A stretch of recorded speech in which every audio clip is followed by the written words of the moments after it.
सांवली बहू। शिल्पा है तो सांवली लेकिन बहुत ही टैलेंटेड। लेकिन कहते हैं ना, शादी के लिए तो लंबी और गोरी होनी चाहिए। शिल्पा, ये रिश्ता भी हाथ से गया। अरे कितनी बार कहा वो गोरी होने वाली क्रीम लगाया कर, लेकिन नहीं, किताब से सर खपाने से फुर्सत मिले तब ना। तू ही क्यों नहीं इसके लिए उपटन तैयार कर देती? शर्मा जी की बेटी का कम रेट में कितना अच्छा रिश्ता हुआ है। इसकी तो उम्र के साथ ही लड़के वालों की डिमांड भी बढ़ी जा रही है। शिल्पा को ये बातें अब बुरी नहीं लगती थी। लगे भी क्यों, बचपन से सुन जो रही थी वो ये सब कुछ।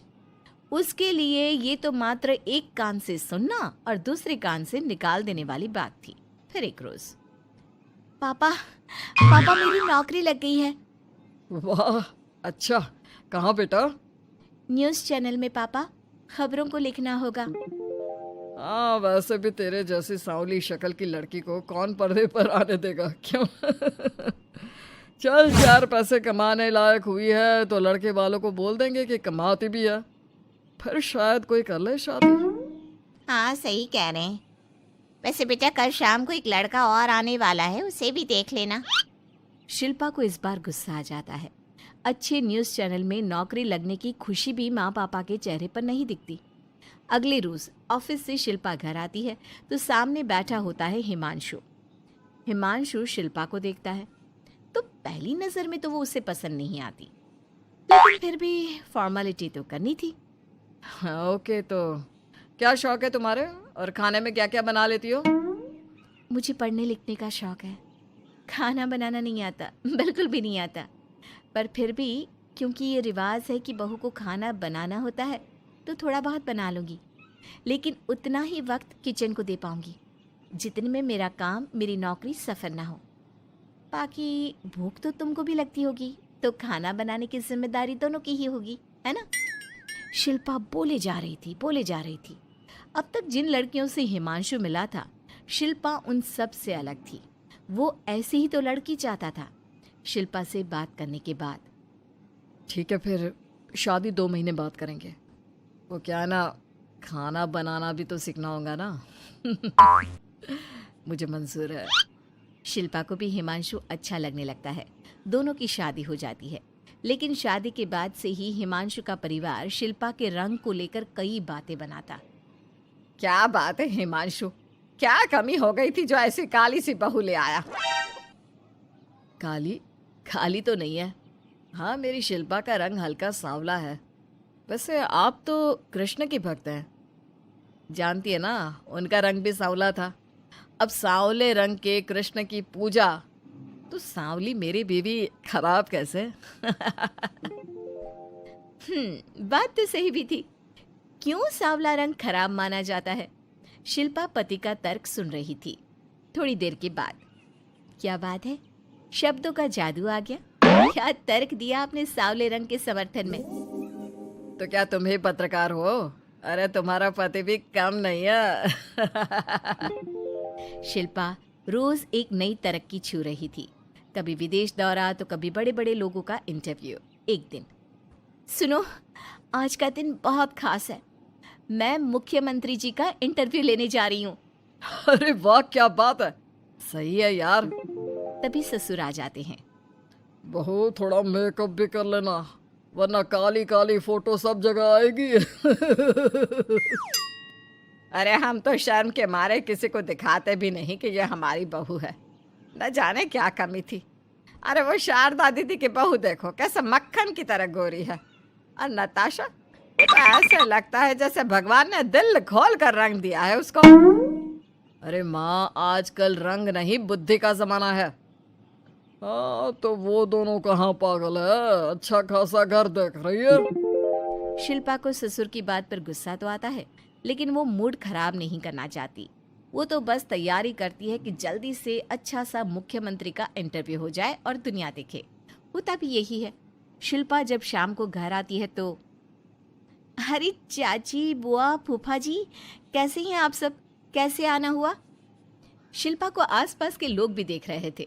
वो भी जानती थी कि उसने जो इंटरव्यू किया वो कितना वायरल हो रहा है। अरे बहू, बड़े लायक हो तुम, औरत होकर दुनिया की इतनी जानकारी। कितनी समझ है तुम्हारे अंदर। वाह वाह बहू, तुमने तो हम सबका सीना गर्व से चौड़ा कर दिया। सास ये सब देखकर सोच रही थी कि भाई ऐसा भी क्या हो गया, इन्होंने तो बहू को हीरो बना रखा है। मैंने तो शिल्पा को उसी दिन समझ लिया था जब पहली बार मिला था। मैं तो जान गया था कि ये लड़की अलग है। कितनी प्यारी आवाज़ है इसकी और समझ भी लाजवाब। तभी बुआ सास बोल पड़ती है। और एक हमारी बहू है, सारा दिन टिकली बिंदी पर ही लगी रहती है। अरे दीदी, न जाने कौन कौन सी क्रीम लगाती है, अब तो चेहरे पर फोड़े भी निकल गए।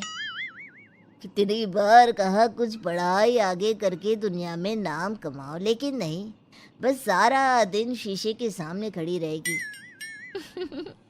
कोई बात नहीं फूफा जी, वो भी किसी की पसंद हो सकती है। हम लोगों का क्या, एक काम अच्छा कर दिया तो पूछ लिए गए, नहीं तो जमाना तो गोरी सूरत की ही तारीफ करता है। क्यों माँ जी? हाँ हाँ, वो क्या है ना, मैं ज़रा पानी लेकर आती हूँ, तू बैठ बहू। हाँ हाँ बहू, तू तो बैठ। वो क्या है ना, आज तो तुझसे बहुत सारी बातें करनी है। ये बता, कैसे दिखते हैं मुख्यमंत्री जी सामने से? जैसे टीवी में दिखते हैं वैसे ही दिखते हैं क्या? आए दिन लोग शिल्पा से मिलने आते, उसे अपने स्कूल या दूसरी जगह पर चीफ गेस्ट बनाते। ये सब देखकर पति तो खुश होता, लेकिन सुंदर बहू का सपना सास की आंख से उतर ही नहीं रहा था। फिर एक रोज, शिल्पा, पापा कहाँ है? माँ जमीन पर गिरी पड़ी है, वो बेहोश हो गई है। शिल्पा की सास को गंभीर बीमारी हो जाती है और फिर आप लोग अपनी माँ की किसी बात को मना ना करना, उनका दिल कमज़ोर हो चुका है। दिल में कोई बात लगेगी तो उनके हार्ट अटैक आने के चांसेस हैं, तो समझ रहे हैं ना। कुछ दिनों में ठीक होकर सास घर आ जाती है और फिर एक दिन, देख बेटा, मैं मरने से पहले एक सुंदर बहू का चेहरा देखना चाहती हूँ। अरे मैं नहीं चाहती कि तू इस काली कलूटी के साथ रहे, छोड़ दे इसे। अरे कल को तेरे बच्चे भी ऐसे काले पीले पैदा होंगे और फिर हमारा खानदान देखने लायक नहीं होगा। शिल्पा सुन रही थी, वो परेशान हो रही थी। वो सोचती है कि एक बार वो अपने पति से बात करके देखेगी। सुनिए ना, मुझे आपसे बात करनी है। मुझे भी शिल्पा, मैं माँ के बिना नहीं रह पाऊंगा, तुम समझ रही हो ना। शिल्पा को दुख होता है, लेकिन वो क्या करती।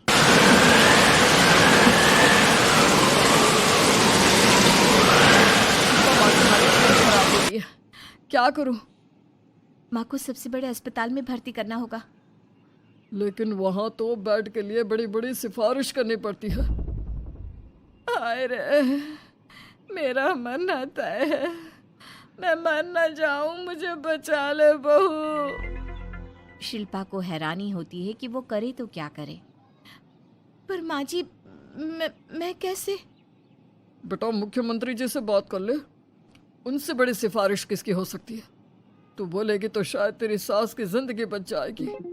शिल्पा सिफारिश से सास को बड़े अस्पताल में भर्ती करवा देती है, जहां लंबे समय बाद सास ठीक होती है। लेकिन इस बीच एक दिन भी शिल्पा उन्हें देखने नहीं जाती।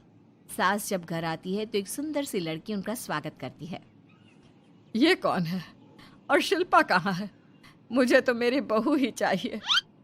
माँ, कैसी बात कर रही हो? तुम्ही ने कहा था ना कि शिल्पा काली है और तुम्हें काली बहू नहीं चाहिए। ये रीना है, तुम्हारी बहू। नहीं नहीं, मुझे माफ कर दो, मुझे तो मेरी शिल्पा बहू ही चाहिए। उसी के कारण आज मेरी जान बची है। मैं नहीं समझ पाई कि सुंदर शक्ल से ज्यादा सुंदर दिल और आचरण होना चाहिए। लेकिन अब क्या, अब तो देर हो चुकी थी। हिमांशु भी जानता था कि आत्मसम्मान वाली शिल्पा अब उसकी जिंदगी में वापस नहीं आएगी।